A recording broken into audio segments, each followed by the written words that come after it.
ଲଙ୍ଗଳ କଥା ବୁଝୁଛି କ୍ଷେତ, କ୍ଷେତ କଥା ବୁଝେ ଚଷା, ଓଡ଼ିଆ ମନ ଓଡ଼ିଆ ପ୍ରାଣ ବୁଝେ ପଖାଳ କଂସା। ଜୟ ଜଗନ୍ନାଥ ସାଙ୍ଗମାନେ, ଆଜିର ଏଇ ଖରା ବର୍ଷା ପାଗରେ ପଖାଳ ଖାଇବାର ନିଶାଟା ମୋର 100% ବଢ଼ିଗଲା।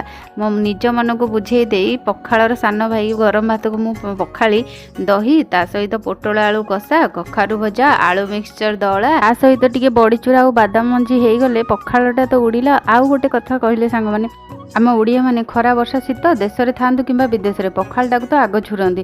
ପଖାଳ ଖାଇସାରିଲା ପରେ ଏଇ ତୋରାଣୀରେ ଦହି ଭାଙ୍ଗିକି ପିଇଲେ ଯେଉଁ ଶାନ୍ତି, କୋଉଥିରେ ବି ମିଳିବନି। ବୋଉମାନେ ତୋରାଣୀ ପିଇସାରି ମୋ ଭଳିଆ କରନ୍ତି। ତାପରେ ଉଠିଲା ପରେ ବୋଉ କହିଲା ମୁଁ ତ ମୁଣ୍ଡ ଭୂତ ହେଇଯା, ମୁଁ ତ ମୁଣ୍ଡ କୁଣ୍ଡେଇ ଦେବି। ମୋ ମୁଣ୍ଡ କୁଣ୍ଡେଇ ଦେଲା। ତାପରେ ମେଘୁଆ ସନ୍ଧ୍ୟାରେ ଚା ଟିକେ ନହେଲେ ତ ହବନି। ଚା ଟିକେ ବ୍ରେଡ୍ ଟିକେ ଖାଇଦେଲି।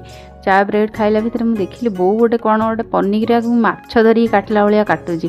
ତାକୁ ପଚାରିଲି ଆଲୋ ବୋଉ ତୁ କ'ଣ ଏଇଟା କାଟୁଛୁ? କହିଲା ହର୍ଲିକ୍ସ ଗୋଟେ କେବେଠୁ ରହିକି ସିଏ ପୁରା ହାର୍ଡ଼ ହେଇଯାଇଛି, ସେ ବାହାରୁନି କି କିଛି ହେଉନି। ବୋଉ କାଟିକି ମୋତେ ହିଁ ଧରେଇଦେଲା, କାରଣ ମୁଁ ଆମ ଘରର ଡଷ୍ଟବିନ୍ ନା, ଯିଏ ଯାହା ପାଇବ ଅଳିଆ ମୋତେ ହିଁ ଦେଇଦେବ, ମୁଁ ଖାଇବି ବସି। ମୋ ଭିଡ଼ିଓଟି ଯଦି ଆପଣମାନଙ୍କୁ ଭଲ ଲାଗୁଛି ତ ଗଲାବେଳେ ଗୋଟେ ସବସ୍କ୍ରାଇବ୍ କରିଦେଇକି ଯିବେ। ରହୁଛି, ଜୟ ଜଗନ୍ନାଥ।